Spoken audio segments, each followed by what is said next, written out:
Listo. Estimados amigos, en principio tengan ustedes muy buenas tardes. Me siento particularmente muy reconfortado y muy agradecido por la participación de todos ustedes esta noche. Si bien es cierto, este es un taller gratuito que decidimos brindar con la firma y con nuestro equipo de trabajo. Sé que todos ustedes dedican en algo su tiempo para poder participar. En esta ponencia hay un tema tan importante y tan trascendental como es el uso de las redes sociales y la vinculación que tienen con la Ley de Régimen Disciplinario de la Policía Nacional del Perú. Como ustedes saben perfectamente, la Ley de Régimen Disciplinario se encuentra prevista en la Ley 3714 y el reglamento en el Decreto Supremo 003 del año 2020, que fue publicado en marzo de este año. Basado en esas disposiciones es que el proceso disciplinario se regula, se desarrolla, pero también, o adicionalmente a ello, es importante que nosotros podamos observar temas que son imprescindibles para que el proceso disciplinario sea absolutamente válido. Como es el tema del acompañamiento de medios probatorios, como es el tema también de respetar los principios de una dogmática disciplinaria, que muchas veces, a los que muchas veces no se les presenta o no se les tiene cuidado. Voy a compartir hoy la pantalla para poder desarrollar justamente el tema que nos viene a exposición, el tema que vamos a tratar, ¿correcto? Y este está referido al uso de redes sociales y al régimen disciplinario en la Policía Nacional del Perú. No hay duda que la disciplina es quizás uno de los pilares fundamentales de toda institución castrense. Y nos referimos a las Fuerzas Armadas y a la Policía Nacional. A ver, por favor les rogaría que no... lo que pasa es que alguien está jugando con el mouse y tacha las diapositivas.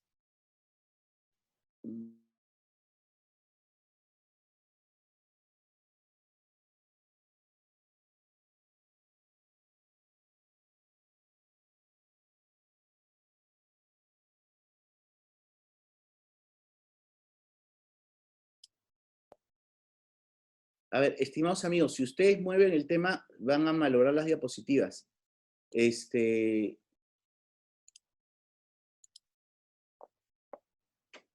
A ver.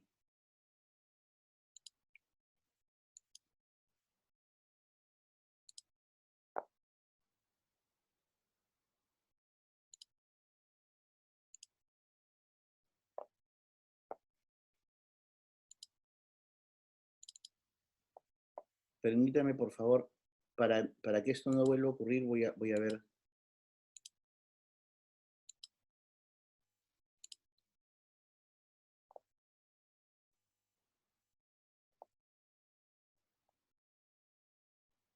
A ver, por favor, si alguien, de verdad, si alguien no está interesado en participar de esta ponencia, no hay necesidad no hay necesidad de rayar las diapositivas para que otros no puedan entender. Pero en fin, bueno, como les vuelvo a repetir, vamos a tratar el uso de las redes sociales y el régimen disciplinario, que en realidad viene a ser un tema sumamente importante porque en el ámbito administrativo se ha pretendido regular las conductas de los efectivos desarrolladas en Facebook, desarrolladas en Twitter, a través del uso de TikTok. Incluso se han aperturado procedimientos administrativos disciplinarios ante la sola concurrencia de la réplica de un comentario. Es decir, probablemente un comentario no haya sido generado por un efectivo de la Policía Nacional, pero sí, al replicar la noticia, lo que ha hecho Inspectoría o la Unidad de Investigación es aperturar un procedimiento administrativo disciplinario con la finalidad de determinar si es que existe afectación a los deberes jurídicos protegidos por la Ley 3714. En este taller lo que vamos a concluir y a lo que vamos a llegar es a advertir cuáles son las razones y la única razón por la cual un efectivo policial puede ser encontrado responsable por el uso de redes sociales y cuál es la condición que tendría que presentarse para que esto ocurra. Si esa condición no ocurre, entonces no habrá forma de que a un efectivo de la Policía Nacional se le pueda encontrar responsabilidad por la réplica o responsabilidad por el contenido que pueda hacer en una red, sea esta Facebook o Twitter. Antes de iniciar esta exposición, tenemos que advertir conocimientos que son básicos para poder entender lo que el día de hoy vamos a exponer. Debemos entender que hablar de derecho disciplinario no es hablar de derecho sancionador. El derecho disciplinario y el derecho sancionador tienen una gran diferencia y que se denomina la relación de sujeción. Mientras la relación que tiene el derecho sancionador es una relación general de sujeción, el derecho disciplinario se sostiene en lo que la dogmática del derecho denomina relación especial de sujeción. ¿Por qué una relación especial de sujeción? Porque es una relación intensificada, es una relación voluntaria, es una relación subordinada a través de la cual toda persona que decide someterse voluntariamente a ella va a renunciar a determinadas libertades y derechos reconocidos constitucionalmente. Es así que muchos de ustedes, cuando han decidido ser efectivos de la Policía Nacional, han postulado y han ingresado, han renunciado al derecho a reunirse, al derecho a reunirse en asociación, me refiero, han renunciado al derecho de sindicalización, han renunciado al derecho, no al derecho al sufragio, pero sí al derecho de ser elegidos como autoridades políticas, han renunciado a otras prerrogativas reconocidas para cualquier otro ciudadano por la Convención Interamericana de Derechos Humanos, pero que en virtud de esa relación especial de sujeción intensificada para el desarrollo de la función policial, ustedes han aceptado su menoscabo o su restricción. Ojo, esa relación especial de sujeción que implica el reconocimiento de deberes, prohibiciones, incompatibilidades y obligaciones, también les otorga derechos. Y es una relación intensificada que, como vuelvo a reiterar, solamente es válida y solamente es exigible en la medida que ustedes mantengan su actividad. Como consecuencia de ello, o como consecuencia de esta relación especial de sujeción intensificada, el principal bien jurídico que protege una institución jerarquizada, y en este caso estamos hablando de la Policía Nacional y de la Fuerza Armada a nivel mundial, es la disciplina. Ahora, la disciplina es reconocida como el principal bien jurídico protegido, a pesar que la dogmática del derecho disciplinario establece que no debería hablarse de bienes jurídicos protegidos porque los bienes jurídicos solamente son consecuencia del análisis y del desarrollo de la ciencia penal, y que más bien debería hablarse de un interés jurídico tutelado. Pero bien, nuestra norma le da una calificación de disciplina bien jurídico protegido.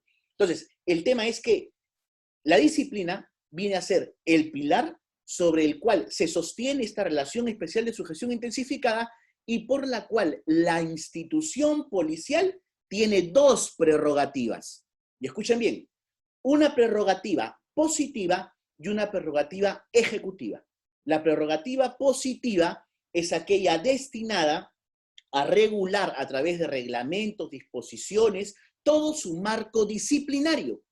Y la potestad ejecutiva es la de exigir o aperturar un procedimiento a través de acciones previas o la autoapertura de investigación para someter a un juicio y reproche a aquel efectivo de la Policía Nacional que infrinja los tipos administrativos. Es así que la policía, por ejemplo, dicta disposiciones por el tema de los tatuajes, dicta disposiciones por el tema del uso del Facebook, dicta disposiciones por el tema del uso en general de redes sociales y dicta una serie de disposiciones que forman parte de esta potestad positiva para posteriormente, a través de la potestad ejecutiva, poder sancionar a aquellos efectivos policiales que infrinjan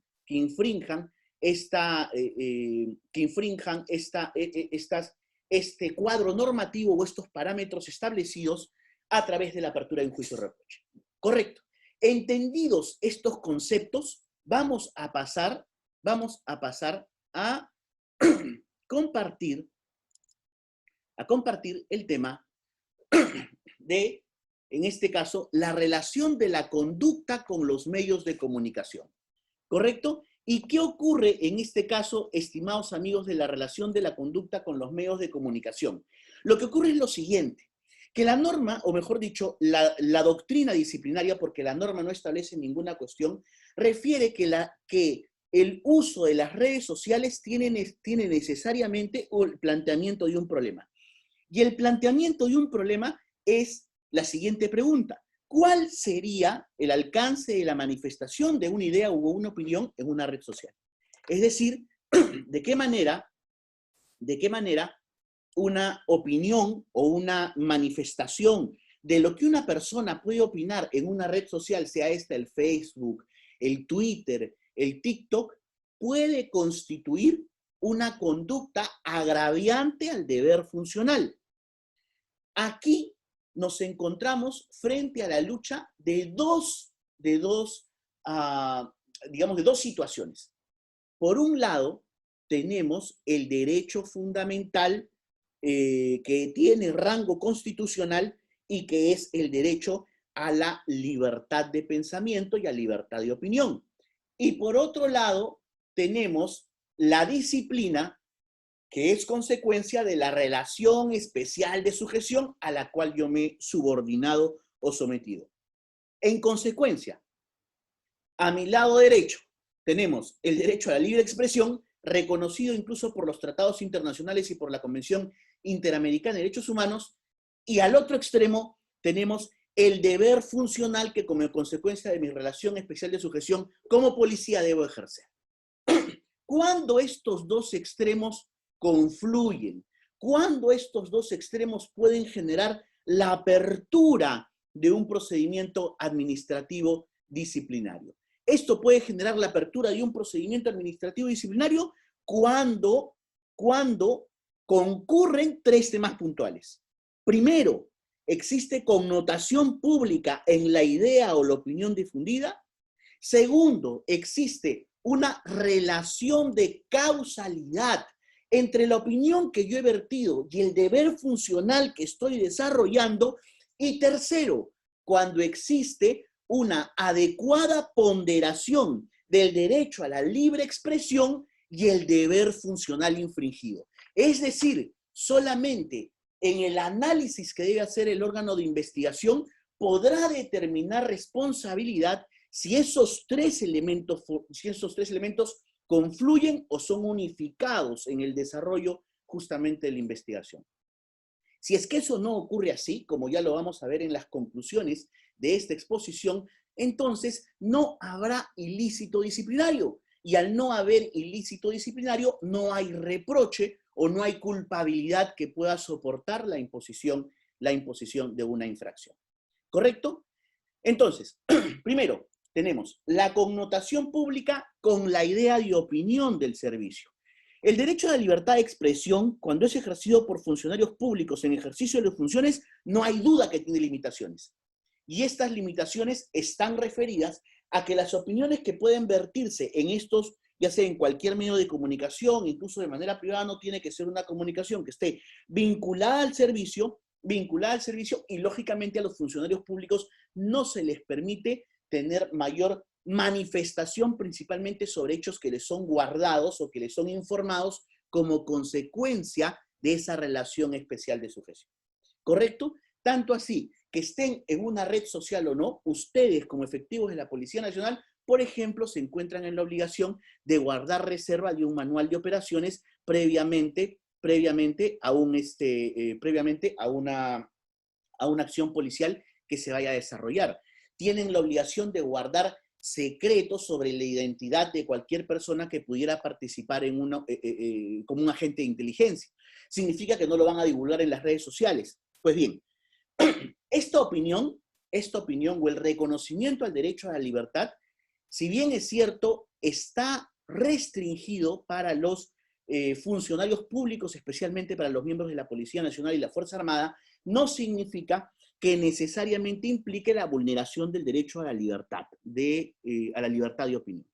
Recordemos que sobre las redes sociales, el Twitter, el Facebook, toda manifestación que uno pueda brindar ahí, en realidad adquiere connotación pública. Y sostenemos que adquiere connotación pública porque por el número indeterminado de usuarios que pueden acceder a esa información, lo que yo coloque o lo que yo exponga o lo que yo declare puede convertirse viral. Y al convertirse viral, la información que yo pueda expresar se va a convertir en pública. Eh, como reiteramos, la primera advertencia que tiene que hacer el órgano de investigación es si estamos frente a una declaración de connotación pública. Y ahí está la primera complejidad. ¿Por qué? Porque lo no público no tiene que ser consecuencia de un juicio reproche y tampoco puede ser consecuencia de la imposición de una decisión administrativo-disciplinaria. Yendo en esto, les voy a hacer una pregunta y quiero que me contesten en el chat simplemente sí o no, nada más. Miren, les voy a poner un ejemplo.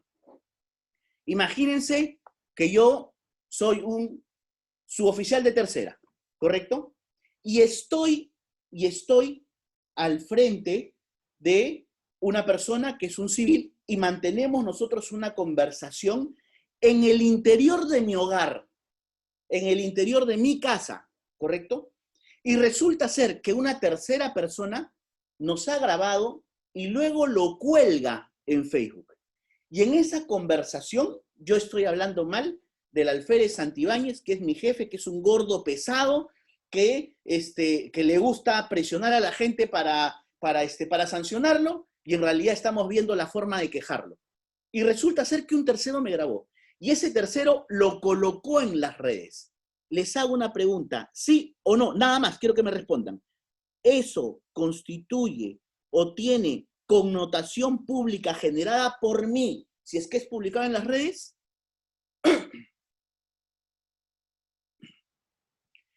Estimados amigos, no tiene connotación pública, porque la dogmática del derecho disciplinario establece que para que tenga connotación pública, y esto es sumamente complejo, para que tenga connotación pública, lo que tiene que generarse es una conducta desarrollada por el propio agente y que no haya sido prestada en el ámbito de su intimidad.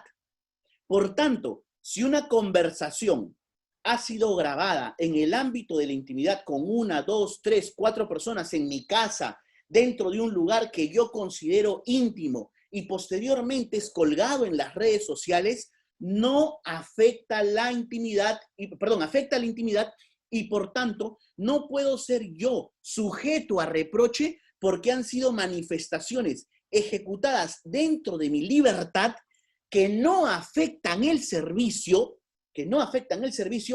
y que no pueden generar la apertura de un procedimiento administrativo disciplinario. Por tanto, no pueden generar tampoco la imposición de una infracción, porque como vuelvo a reiterar, no estamos frente o no se puede dar un juicio de reproche.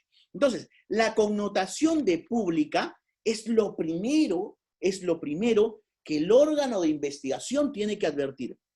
Es decir, si es que la conducta atribuida se relaciona o no con una connotación pública. Y por otro lado, estimados amigos, si la manifestación brindada y que se encuentra en Facebook, por ejemplo, o en Twitter, está relacionada con la función pública. Es decir, si es que esa manifestación yo la he dado o le he brindado en calidad de servidor público o no. Y es más, si va a afectar, porque el tema trascendental es aquí, y recuerden ustedes, el tema trascendental de toda manifestación o de toda expresión es que lo que yo coloque en una red social pueda o no afectar la función pública. Afectar la función pública o los bienes jurídicos protegidos, que como vuelvo a reiterar, la dogmática establece que no deberían ser bienes jurídicos protegidos, sino yo sostengo que deberían ser intereses jurídicos tutelados. Pero en fin, tal como está la ley, son bienes jurídicos protegidos. Es decir, si estas manifestaciones tienen la posibilidad o la fortaleza para dañar estos bienes jurídicos protegidos o, si no, para dañar la función pública. Ustedes deben reconocer, estimados amigos, que son efectivos policiales las 24 horas del día, los 365 días del año. Y como consecuencia de ello debemos reconocer que la investidura de servidor público, de funcionario público, no se la pueden sacar. No es una ropa que llego a casa, la cuelgo y me la saco. O sea, no significa que yo llego a casa, me pongo la pijama, entro al laptop y comienzo en el Facebook a despotricar con todo el mundo. No. Ustedes tienen una categoría especial de funcionario público.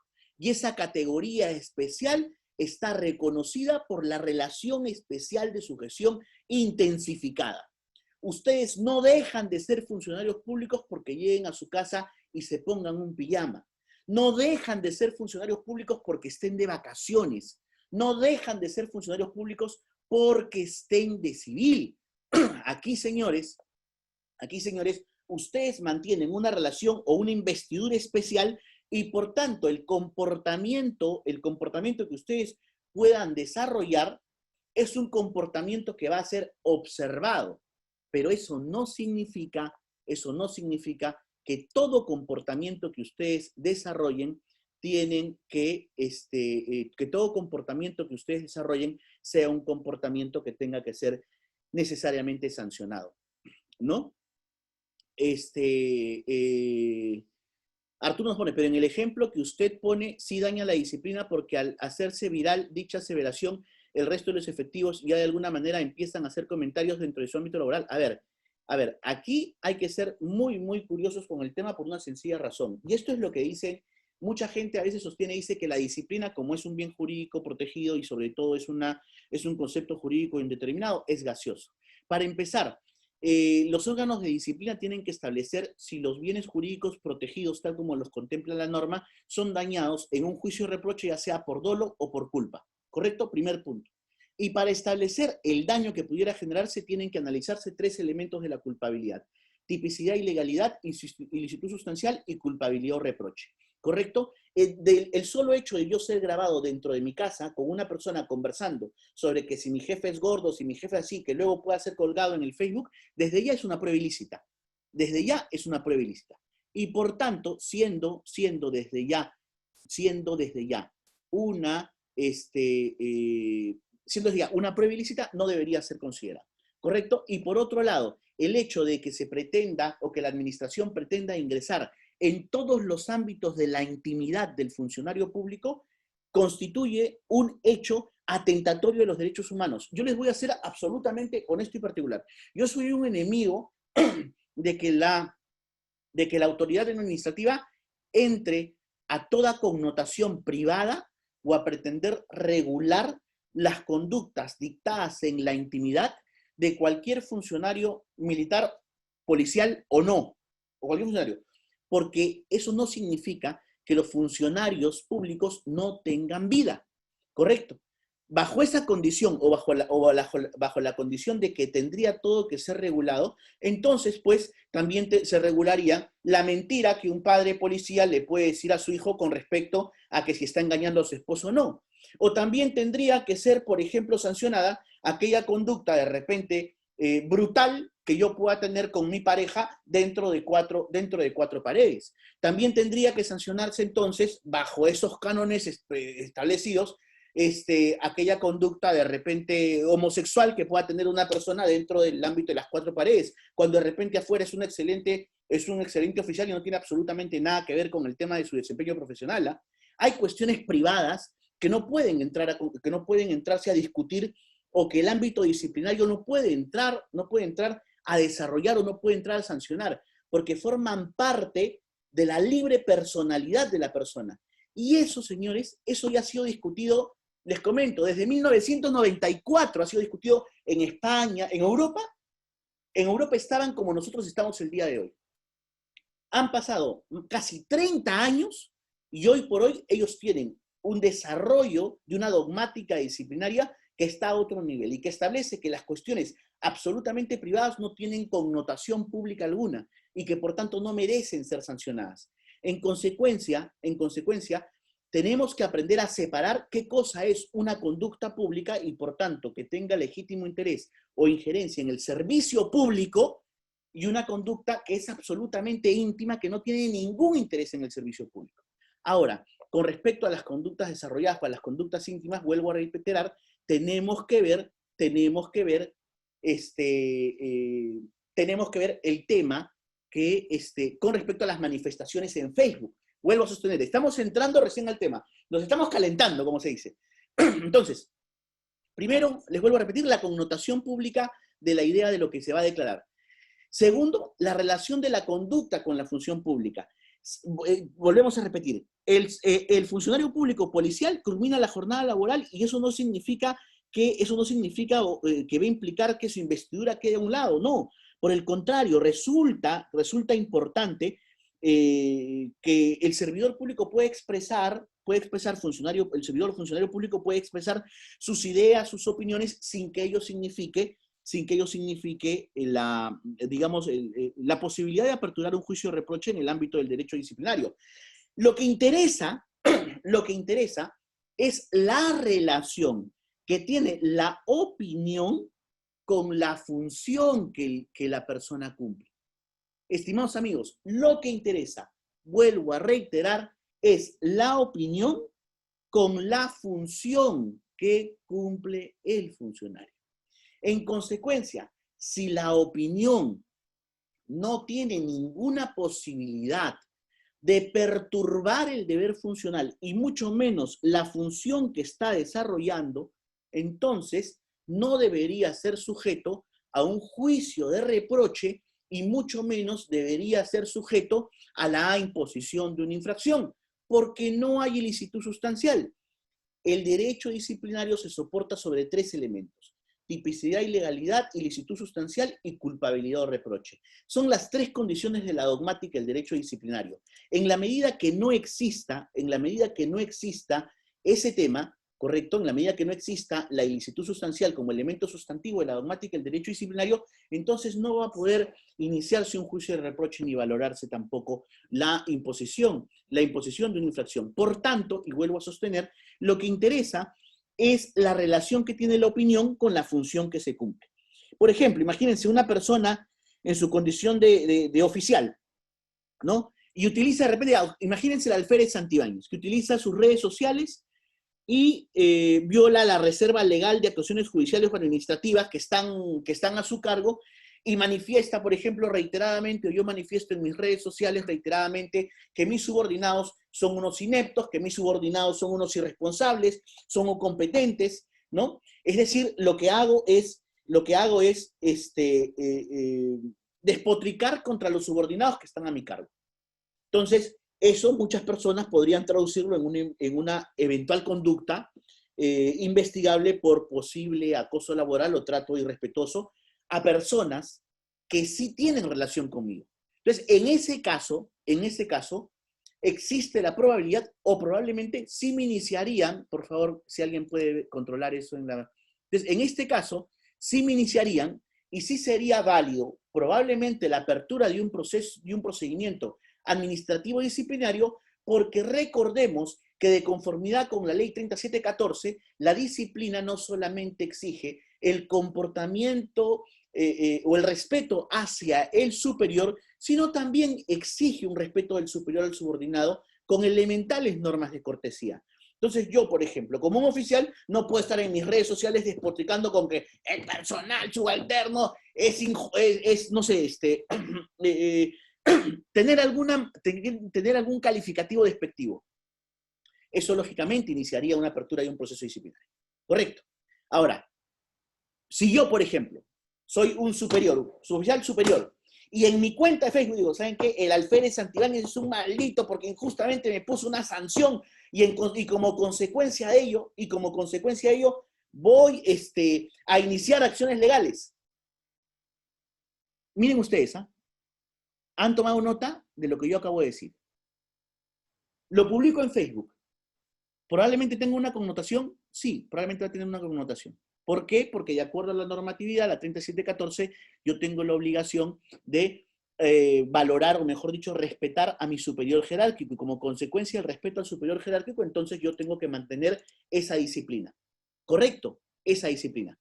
Pero ¿qué pasa? Y les pongo de nuevo, y les pongo esto en esta situación. Pero ¿qué pasa si yo de repente no lo puse en mi Facebook? Utilicé otra red social. Utilicé el WhatsApp. Y le pasé este comentario a otro suboficial de la misma comisaría, y de repente este suboficial, por error, o no se sabe si por error o por otra cosa, lo comparte en el grupo de WhatsApp de todo el personal de la comisaría. Por error, comparte la imagen. Ahí hay mal uso de las redes sociales? No. Ahí no hay mal uso de las redes sociales porque, por el contrario, hay una vulneración a la intimidad. Y digo esto ¿por qué? Porque con respecto a esto, estimados señores, la dogmática del derecho disciplinario, ¿correcto? La dogmática del derecho disciplinario establece o ha reconocido que el uso de las redes sociales, con respecto a la expresión de lo público, no deben servir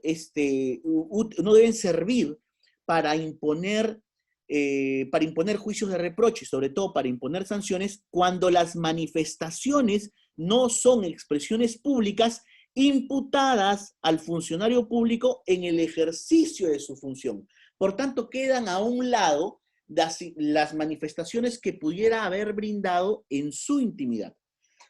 Nuestro Tribunal Constitucional todavía no ha hecho referencia a ninguna resolución con respecto al uso de redes sociales y los miembros de la Policía Nacional. Sin embargo, la Corte Constitucional de Colombia, por ejemplo, sí tiene una sentencia al respecto. Y la Corte Constitucional de Colombia refería, ¿no?, que con la finalidad de garantizar una protección adecuada y suficiente de la expresión, de la libertad de expresión y de las condiciones que deben analizarse para la existencia de una infracción disciplinaria, es que tiene que considerarse a la expresión pública de la imputación como una cuestión que se haga en el ejercicio de la conducta oficial del funcionario público. ¿Y esto por qué, señores? Porque la condición de funcionario público, es un presupuesto fáctico para el inicio de un juicio de reproche y la imposición de una sanción. En consecuencia, si se demuestra que la actuación no se hizo en el ejercicio de la función pública y se mostró ajena a la actividad policial, y eso lo dice la sentencia, si no se hizo en el ejercicio de la función pública y se mostró ajena a la actividad policial y no ha dañado la función pública, ojo, tres cuestiones, ajena a la actividad policial, ajena a la actividad policial, no se hizo en el ejercicio de la función pública y no dañó los bienes jurídicos protegidos, entonces no puede predicarse una infracción disciplinaria. Podrá haber una infracción civil, podrá haber una infracción penal. Podré de repente yo denunciar al señor que dijo que mi alférez es gordo, chato, malo y pesado. Podré iniciarle una querella, pero eso no significa que necesariamente procure el inicio de un juicio de reproche y menos aún procure la imposición de una infracción disciplinaria. Incluso la Corte Constitucional de Colombia empezó a desarrollar este tema y sostuvo en una sentencia que desarrolló. Dice que la afectación al ejercicio del deber funcional en los integrantes de la Policía Nacional de Colombia no solo variaba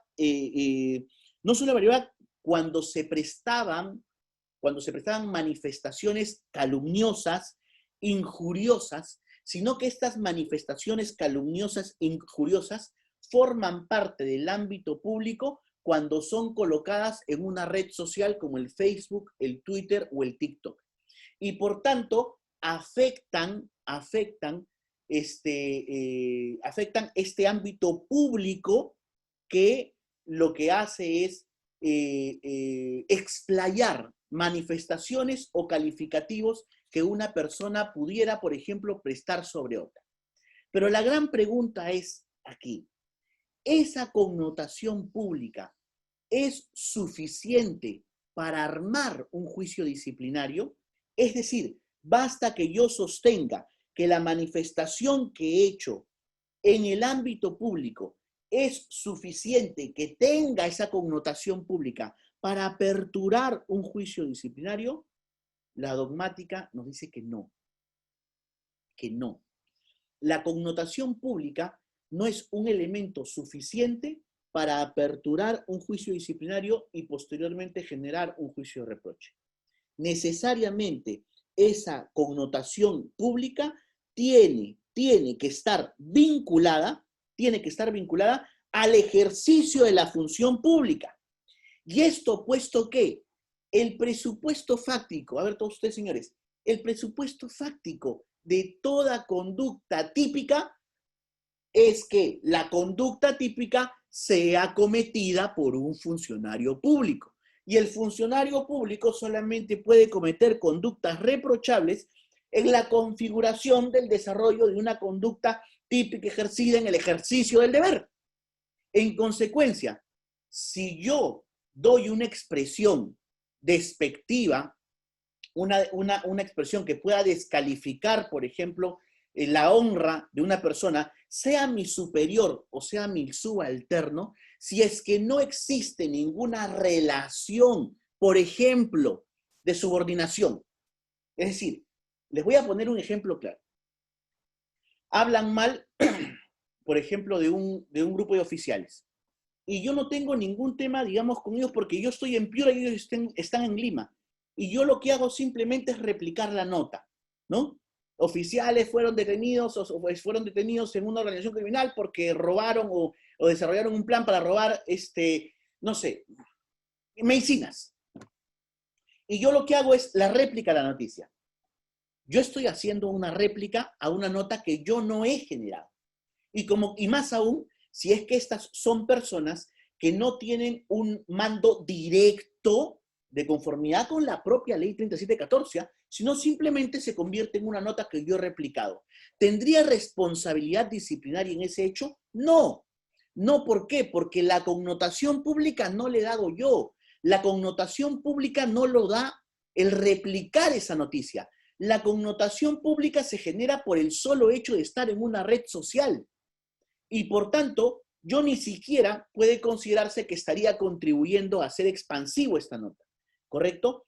Pero eso no basta. No basta que en la connotación sea pública. La dogmática nos dice que lo que es importante detallar en este caso es que la connotación pública atente contra el deber funcional. En la medida que no atente contra el deber funcional, no hay juicio de reproche ni hay sanción. El maestro colombiano David Roa Salguero escribió un libro que a mí me gusta mucho titulado El deber funcional y la libertad de expresión en redes sociales. Y él decía, y por eso lo quiero citar, dice, una opinión o idea expresada en redes sociales, Twitter, Facebook, etcétera, no adquiere connotación pública porque su autor sea funcionario público. ¿Eh? Ojo, ojo, señores, adviertan eso. La connotación no es pública porque yo sea funcionario público. La connotación es pública por el número indeterminado de personas que pueden acceder a esa información. ¿Correcto? Entonces, tanto los servidores públicos como los funcionarios públicos tienen el derecho a la libre expresión y pueden ser utilizados en expresiones en la medida que no sean prohibidas y que no atenten contra el deber público. Entonces, la relación que debe existir es una relación en donde no se puede privar de la investidura, pero tampoco, vuelvo a repetir, es una relación que implique que toda manifestación dada en Facebook o en Twitter tenga que ser reprochable, tenga que iniciar un juicio de reproche o en todo caso tenga que ser sancionada. Y para esto existe, o la dogmática ha reconocido, incluso el doctor David Roa Salguero y el doctor Mario Felipe Daza Pérez, que son dos grandes estudiosos colombianos, establecieron 3 conclusiones que yo he decidido traerlas aquí. Las 3 conclusiones son, primero, el policía solo debe responder por emitir una información injuriosa o calumniosa cuando de ella se afecte el deber funcional. Entonces, cuando la conducta o la opinión surgida sea en el ámbito privado y que no guarde relación alguna con el servicio, no puede generar ningún reproche. Punto número 1. Punto número 2. La opinión emitida en la esfera de lo privado, y que no trascienda el derecho disciplinario, en tanto el derecho disciplinario está encargado de proteger el Estado, de proteger justamente del cumplimiento de sus principios, entonces podrá ser sancionada por el derecho penal. Podrán iniciarme una querella, podrán demandarme civilmente por indemnización, pero no generará la apertura de un juicio de reproche y menos la imposición de una sanción administrativa y disciplinaria. Y por ello es que es importante que la autoridad disciplinaria analice, primero, que la conducta sea típica. Segundo, que sea sustancialmente culpable. Y además, a través de los principios de proporcionalidad y razonabilidad, tendrá que hacer una valoración o una calificación entre la ponderación del derecho fundamental a la expresión y la ponderación de la disciplina como bien jurídico protegido en la norma.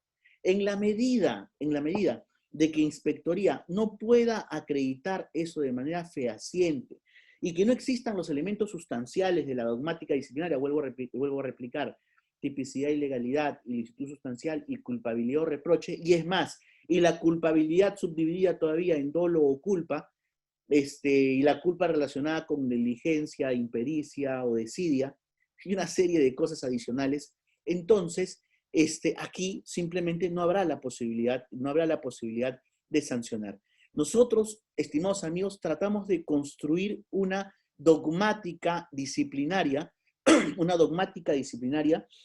pero que es importante que los entes encargados de la administración disciplinaria lo valoren y se capaciten adecuadamente. Y voy a responder para terminar esta exposición, porque justamente tengo clases ahora para terminar esta exposición que está grabada. Voy a responder una pregunta de John Robert Camonés, que me gusta porque creo que es importante referir. Dice, doctor, entonces, ¿cómo se puede cuantificar la transgresión a la imagen institucional y qué elementos deben encontrarse para encontrarnos en esa figura? Señores, para empezar, la imagen institucional, primero, la imagen institucional, la ética, la disciplina y el servicio están considerados bienes jurídicos protegidos dentro de la ley 3714. Correcto. Primer punto, que está mal.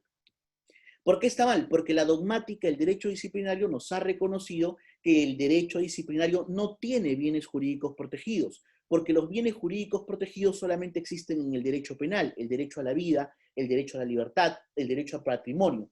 Esos son bienes jurídicos protegidos. Lo que tiene el derecho disciplinario pueden ser los llamados intereses jurídicos tutelados, pero no son bienes jurídicos protegidos, porque el bien jurídico protegido se entiende uno solo como uno solo y propiedad de una persona, un bien jurídico protegido. Pero la disciplina es un interés jurídico tutelado, no es un bien jurídico protegido. ¿O es que acaso la disciplina es un bien exclusivo de un policía? ¿Acaso la disciplina no es un bien jurídico protegido también de un militar, o mejor dicho, un interés jurídico tutelado también de un militar? ¿Acaso la disciplina también no es un interés jurídico tutelado de un profesor que trabaja en una escuela y que se subordina a las disposiciones que dicta un director? ¿Acaso la disciplina, acaso la ética no es un interés jurídico protegido de todos los funcionarios? Y es más, y no solamente de todos los funcionarios, sino de todas las personas. O sea, la disciplina, es un interés jurídico, es un interés jurídico, ¿correcto? No es un bien jurídico, no existe bienes jurídicos y por tanto desde ahí ya está mal la ley. Eso pasa porque la ley la hacen penalistas, no la hacen expertos en derecho disciplinario y lo hacen mal. Pero en fin, para contestar tu pregunta, John, basándonos en el supuesto que fuera un interés jurídico protegido. Bueno, la dogmática nos dice que no es un interés jurídico protegido, sino un interés jurídico tutelado, ¿correcto? La imagen institucional es un concepto jurídico indeterminado. Los conceptos jurídicos indeterminados pueden formar parte o pueden ser reconocidos como intereses jurídicos tutelados en la dogmática del derecho disciplinario. Sí, sí. Un concepto jurídico indeterminado sí puede ser un interés jurídico tutelado dentro de la dogmática del derecho disciplinario, pero hay una condición. ¿Y saben, estimados amigos, cuál es esa condición? Y lo establece justamente la doctrina del derecho disciplinario, en que ese concepto jurídico indeterminado, cuando sea sometido a un juicio de reproche y sea imputado a un funcionario público para posteriormente servir de sanción, tiene que ser demostrado de manera fehaciente y con indicios que permitan determinar que cualquier persona hubiera podido llegar a la conclusión de que ese se ha dañado por el simple hecho de haber concurrido a la conducta típica. Si es que no existe un medio, si es que no existe un método, porque incluso nos hablan de método, la doctora Ana Lucía Bautista, en su libro titulado Lo práctico de la práctica, el derecho disciplinario, nos dice que los conceptos jurídicos indeterminados tienen que tener un método para ser advertidos como tales. Si no hay método, ¿correcto? El, el concepto indeterminado, de imagen institucional queda a criterio de la persona que tiene a su cargo la investigación.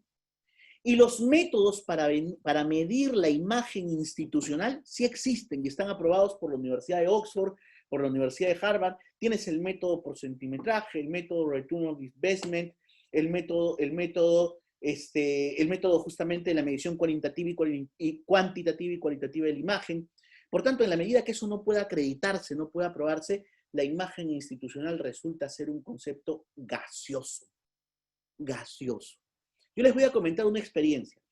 Cuando yo asumí la defensa de los generales que estuvieron, o de los oficiales que estuvieron involucrados en el caso del resguardo irregular de la residencia del ex asesor fujimorista López Meneses, una de las cuestiones que se imputaba a los oficiales era que su conducta había dañado presumiblemente la imagen institucional.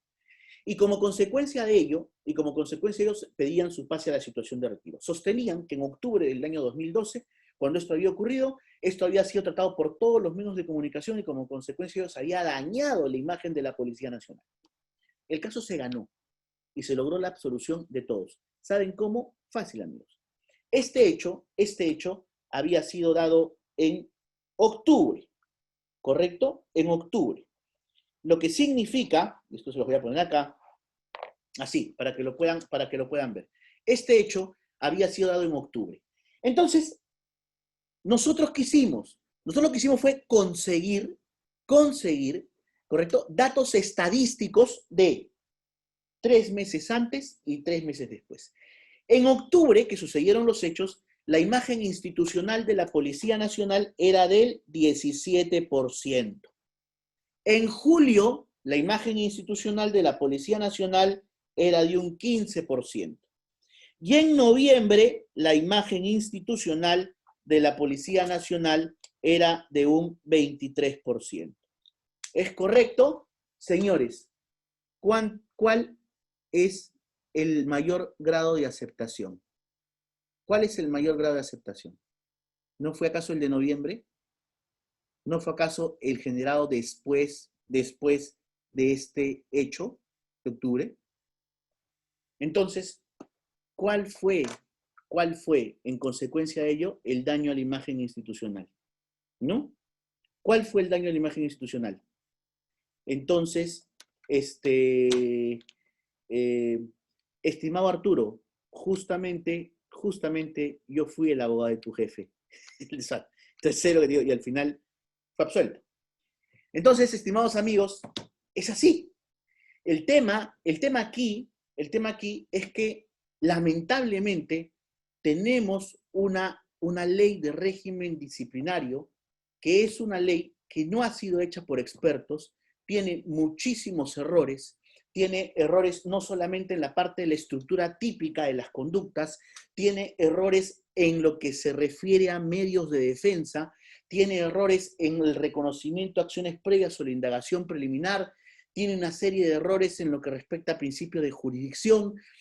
En realidad, y me cuesta decirlo, nuestra norma disciplinaria está pésimamente mal redactada y muchas veces se pretende a veces echarle la culpa a los jueces y decir, los jueces reincorporan a malos efectivos. No son los jueces, estimados amigos, quítense ese tema de la cabeza, no son los jueces, es la propia policía que muchas veces hace mal su procedimiento. Es increíble, y les voy a decir, miren, y solamente para dejarlos pensar, es increíble que en la Policía Nacional, siendo una institución jerarquizada, no se haya colocado ni en la ley ni en el reglamento como causal de inhibición o de recusación del jefe de la unidad administrativa o de la inspectoría descentralizada el ser de la misma promoción de egreso. O sea, ¿cómo pueden ustedes explicarse que siendo una institución jerarquizada, el ser de la misma promoción de egreso no sea una causal de recusación? O sea, yo, su oficial de tercera, estoy en el proceso con el comandante y resulta ser que el coronel es su promoción. ¿A quién creen que van a echar la culpa? Seamos honestos, seamos honestos. Entonces, y resulta que yo no puedo recusarlo al señor porque resulta ser que no es una causal de recusación el ser de la misma promoción. Entonces, pues, la ley de régimen disciplinario no está hecha con igualdad para todos. La ley de régimen disciplinario tiene una serie de deficiencias y en la medida de todo esto, lo que mejor puedo yo siempre recomendarle a todas las personas es tener una buena defensa. Una buena defensa es lo que hace el éxito de esta posición. Estimados amigos, yo les agradezco, yo tengo que salir volando, les agradezco a todos la presencia de todos ustedes. Esta clase ha sido grabada, la voy a compartir en el grupo de WhatsApp. No salgan del grupo de WhatsApp para que puedan tener la grabación, pero eso sí, la voy a compartir mañana, porque demora en grabarse. La voy a compartir mañana para que ustedes la puedan tener, la puedan replicar, puedan compartir con sus, puedan revisar algunos temas. Escuchen, si quieren algunos libros, les vuelvo a repetir. Busquen el libro de David Roa, del maestro David Roa, que habla justamente sobre la función pública y las redes sociales. Pueden también buscar, voy a compartir igual con ustedes un par de libros que creo que son muy interesantes. Y bueno, aquí también voy a compartirles a quienes puedan estar interesados. A ver, ¿dónde está? Acá. Voy a compartirles aquí mi correo electrónico. Este es mi correo electrónico para todos aquellos que quieran contactarnos. Lo voy a compartir igual también en el grupo. Queda pues ya, como les digo, grabado para esta clase y les agradezco a todos ustedes por haber dedicado una hora a este tema y vuelvo a repetir. Quiero utilizar, estimados amigos, para terminar esta exposición, una frase de George Washington que la diera hace varios cientos de años. El hecho de ser uniformado no implica la renuncia a mis derechos. Muchísimas gracias, buenas noches, Dios los cuide.